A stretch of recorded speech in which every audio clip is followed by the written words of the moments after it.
No século XVIII, viveu na Europa um curioso homem, conhecido por Conde de Saint-Germain. Com um passado obscuro, um grande talento artístico e um conhecimento louvável sobre vários assuntos, muitas histórias eram contadas a seu respeito. E acabou por ficar conhecido na corte francesa e virar assunto nas conversas das festas. Dentre todas as histórias fantásticas contadas por ele mesmo, dizia ter um grande conhecimento em alquimia e descoberto como transformar qualquer metal em ouro, e também como derreter diamantes. Mas ele ficou mais conhecido foi por outra coisa. Com o passar das décadas, várias pessoas diziam ter se encontrado com ele, sem perceber qualquer mudança de envelhecimento em sua fisionomia. Esses relatos continuam até os dias de hoje, reforçando uma crença: o Conde de Saint-Germain seria imortal. Senhoras e senhores, eu sou o Christian Gurtner e esse é o Escriba Café.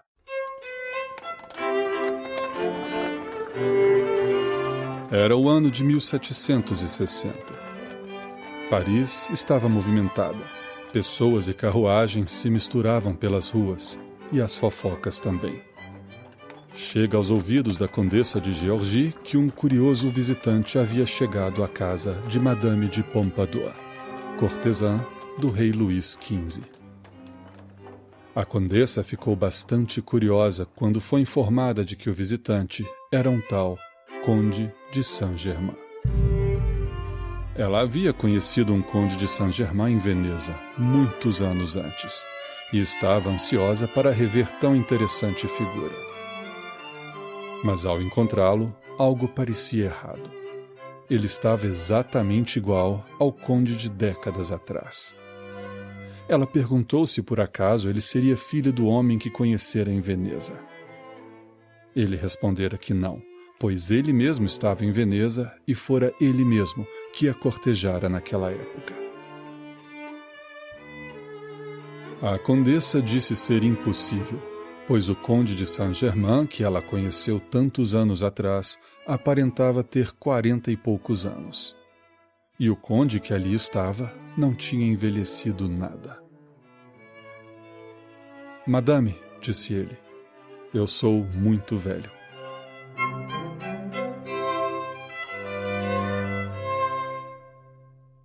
Essa anedota era uma das várias histórias e casos contados jocosamente na corte e nas festas na Europa do século XVIII, criando a fama de um homem que até hoje muitos acreditam ser imortal. Mas quem era esse homem? Do seu verdadeiro nome e de onde veio, pouco se sabe. A versão mais contada é a de que era um judeu português nascido aproximadamente em 1700. O primeiro registro do Conde de Saint-Germain foi em uma carta escrita pelo renomado político e autor britânico Horace Walpole em 1745, em que contou que o conde estava em Londres e que havia sido preso por espionagem, porém solto em seguida. Walpole escreveu: outro dia eles apreenderam um homem estranho, que se chama Conde Saint-Germain. Ele esteve aqui nesses 2 anos e não diz quem ele é ou de onde veio, mas afirma que não usa o nome verdadeiro. Ele canta, toca violino maravilhosamente, compõe, mas é louco e não muito sensato. Ele já foi chamado de italiano, espanhol, polonês, alguém que se casou com alguém de grande fortuna no México e fugiu com suas joias para Constantinopla, um padre, um violinista, um vasto nobre. O príncipe de Gales teve grande curiosidade sobre ele, mas em vão. No entanto, nada foi feito contra ele. Ele foi libertado. Estou convencido de que ele não é um cavalheiro.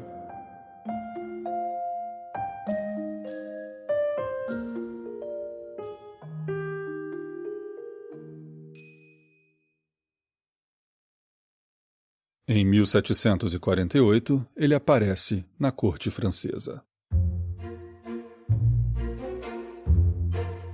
Com seus dons e capacidade de persuasão, ele logo começa a exercer grande influência. É convidado para festas, onde se gaba de seu conhecimento, principalmente em alquimia, e mostra seu talento no violino. Mas nem todos se deixavam levar pelo conde de passado obscuro. Muitos duvidavam de seus títulos nobiliárquicos e das histórias que contava. Algumas dessas histórias ele usava para atrair mulheres.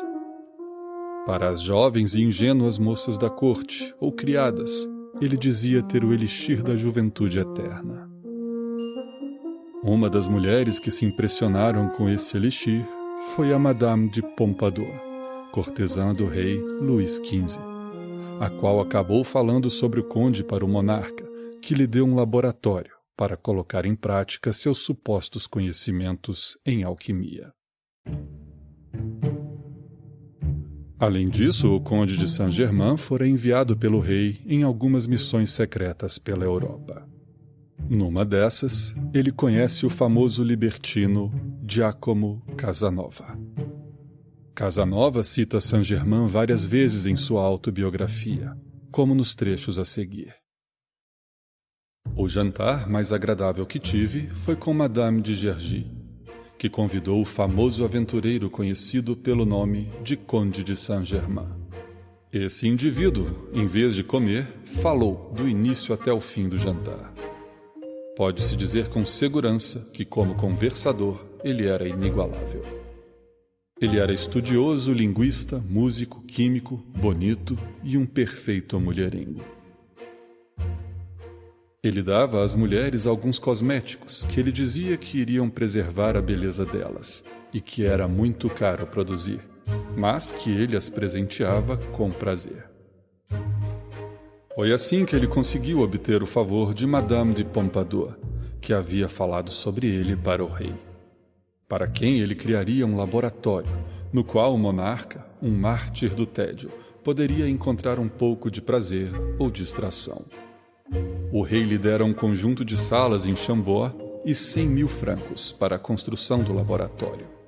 E segundo Saint-Germain, os corantes descobertos pelo laboratório do rei teriam uma influência materialmente benéfica na qualidade dos tecidos franceses.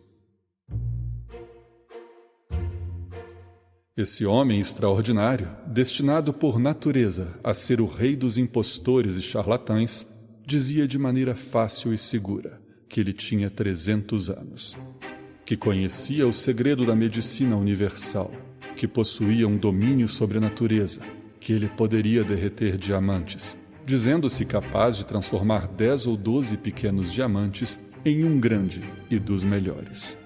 Tudo isso, ele disse, era uma mera ninharia para ele. Apesar de suas mentiras descaradas e suas múltiplas excentricidades, não posso dizer que o achei ofensivo. Apesar de saber exatamente o que ele era, eu o considerava um homem surpreendente, pois ele sempre estava me surpreendendo. Saint-Germain costumava jantar com a alta sociedade, mas nunca comia nada, dizendo que se mantinha vivo através de uma comida misteriosa conhecida apenas por ele. Logo nos acostumamos com suas excentricidades, mas não com seu maravilhoso fluxo de palavras que o tornava o centro das atenções em qualquer lugar que estivesse. Em certa ocasião, Saint-Germain chegou e, como sempre, sentou-se não para comer, mas para conversar. Com um rosto imperturbável, ele contou as histórias mais incríveis, nas quais era preciso fingir acreditar, já que sempre era o herói da história ou uma testemunha ocular do evento. Mesmo assim, não pude deixar de rir quando ele nos contou algo que aconteceu enquanto jantava com os padres do Concílio de Trento.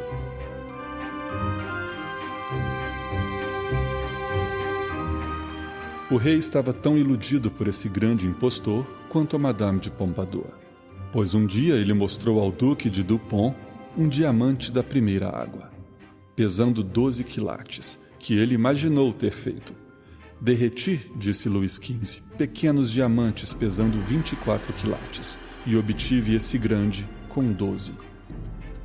Assim aconteceu que o monarca, impressionado, deu ao impostor a suíte anteriormente ocupada pelo Marechal Saxe. O Duque de Dupont me contou essa história com seus próprios lábios, uma noite, quando eu jantava com ele e um sueco em Metz.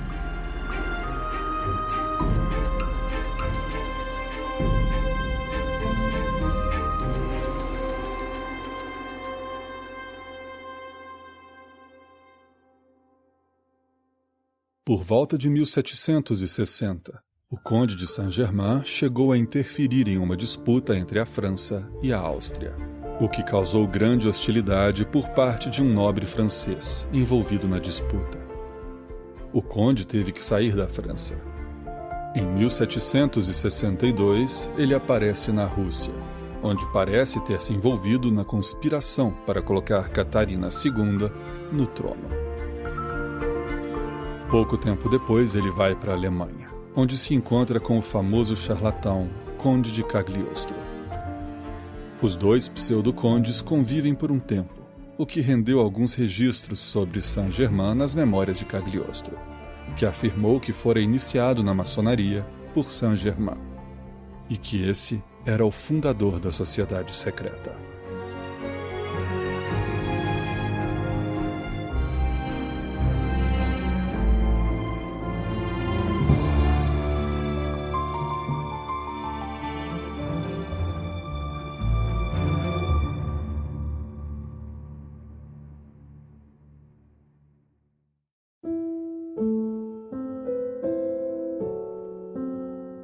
Com o passar dos anos, Saint-Germain continuou viajando, e vez ou outra aparecia em alguma corte, onde já não fazia tanto sucesso.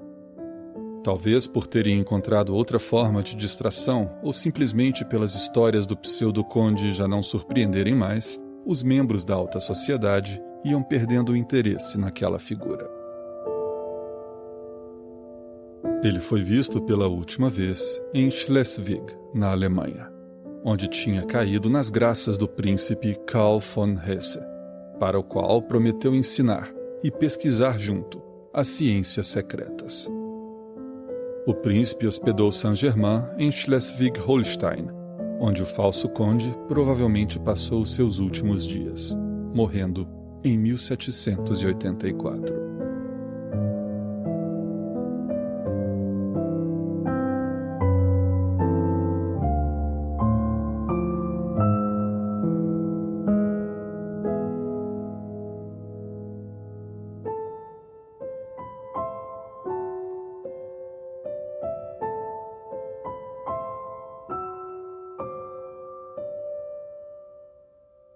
O homem havia morrido, mas suas histórias não. Anedotas e piadas, vez ou outra, eram contadas em festas e jantares, ironizando os supostos poderes que o Conde Saint-Germain dizia ter. Ele havia se tornado um personagem. Algo curioso, porém, acontece. Com o passar do tempo, começa a surgir histórias de que Saint-Germain, com a mesma aparência, é visto em diversos locais da Europa, muitas vezes usando outros nomes. A história fica mais intrigante ainda, quando mesmo já passado tempo o suficiente para que qualquer ser humano tenha morrido de velhice, os casos de encontros ou avistamentos continuam.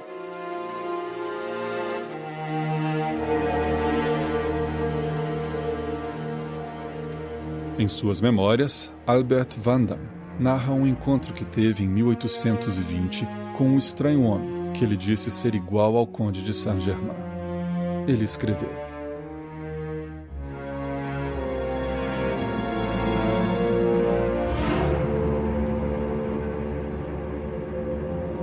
Ele dizia se chamar Major Fraser. Morava sozinho e nunca fazia alusão à sua família. Além disso, ele possuía muito dinheiro, embora a fonte de sua fortuna permanecesse um mistério para todos. Ele possuía um conhecimento maravilhoso sobre todos os países da Europa em toda a sua história.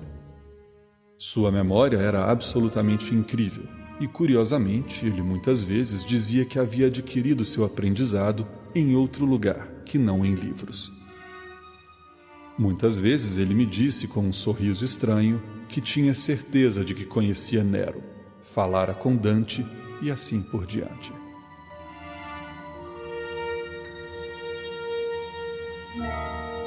Nunca mais se ouviu falar do Major Frazer. Esse tipo de relato continua surgindo até os dias de hoje.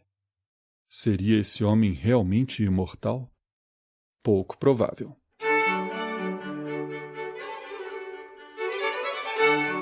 O Conde de Saint-Germain tinha virado um personagem de anedotas na corte. E em seguida, um ou outro relato de estranhos encontros com o conde que não envelhecia, sem registro ou testemunhas, acabou criando uma lenda urbana. E como todas as lendas urbanas, a imaginação popular fez as histórias aumentarem. Além disso, a fama de imortal do Conde de Saint-Germain ganhou muito mais peso quando seitas e grupos esotéricos passaram a usar essas lendas urbanas como verdade em seus ensinamentos, transformando o carismático charlatão em um ser divino ou entidade dotada de poderes sobrenaturais.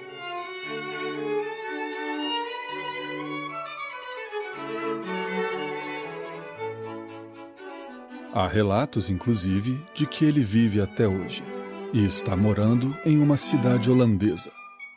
Porém, não é verdade.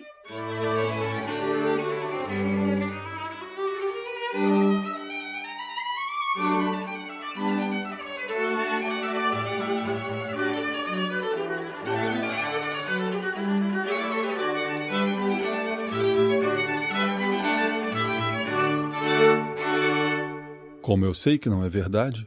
Bem, eu nunca moraria na... o Conde de Saint-Germain nunca moraria na Holanda.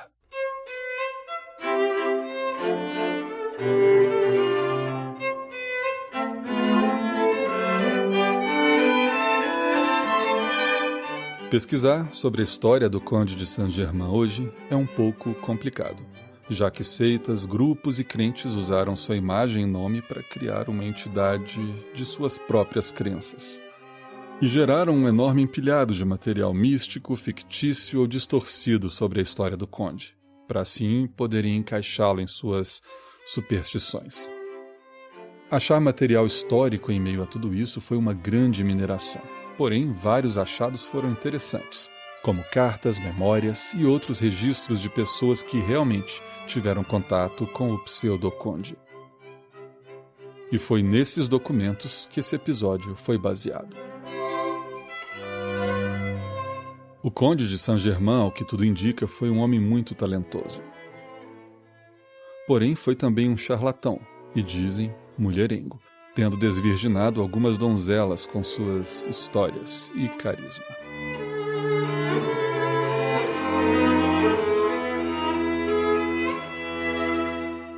Seu encontro com o Conde Cagliostro também é um evento interessante de se observar, já que a história e modus operandi de ambos pseudo-condes são muito parecidos. Ambos perambulavam pelas cortes e alta sociedade europeia com suas histórias fantásticas. Ambos empurravam a ideia de que tinham conhecimentos incríveis sobre alquimia e distribuíam para as pessoas-chave seus elixires mágicos. Muitos diziam, inclusive, que Saint-Germain havia descoberto o segredo da pedra filosofal, o santo graal de todos os alquimistas. E assim os rumores se espalhavam, e eles não faziam questão nenhuma de desmenti-los, já que viviam deles. Os seguidores e admiradores que eles faziam pelo caminho acreditavam que eles tinham séculos de idade. Há inclusive uma anedota contada nas cortes sobre isso. Dizem que perguntaram ao valet de Saint-Germain se era verdade que o conde tinha 700 anos de idade. O valet responde que não saberia dizer, já que estava com o conde só há 200 anos.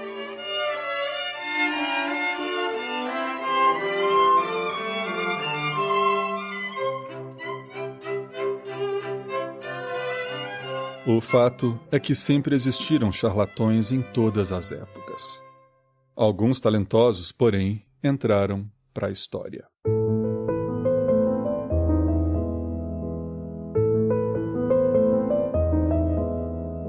Senhoras e senhores, eu sou o Christian Gurtner e esse foi mais um episódio do podcast Escriba Café. Sigam o Escriba Café no Instagram. É só procurar por Escriba Café, tudo junto. Lá postamos visitas a lugares históricos, história, material complementar ao podcast e muito conteúdo interessante. Falando em conteúdo, abrimos também um plano de assinatura premium no site do Escriba Café, onde os assinantes poderão ter acesso a conteúdo exclusivo e outros benefícios. E, claro, apoiar o Escriba Café. Acesse escriba.café. Só isso, não tem .com, não tem BR, nada. Escriba.café. Você vai cair direto na página de informações e assinatura do Escriba Café Premium. Ou então simplesmente acessa o nosso site, normalmente escribacafé.com, e procura por Escriba Premium no menu. Os links aqui citados vão estar lá no site, onde vocês podem também comentar. Nosso sistema de comentários nos posts dos episódios é um lugar para a gente conversar sobre o episódio, debater, então participem. A todos que me ouvem, o meu muito obrigado, um grande abraço e fiquem em paz.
Como sempre, ou quase sempre, para você que ficou aqui até o final, aqui vai um pequeno bônus.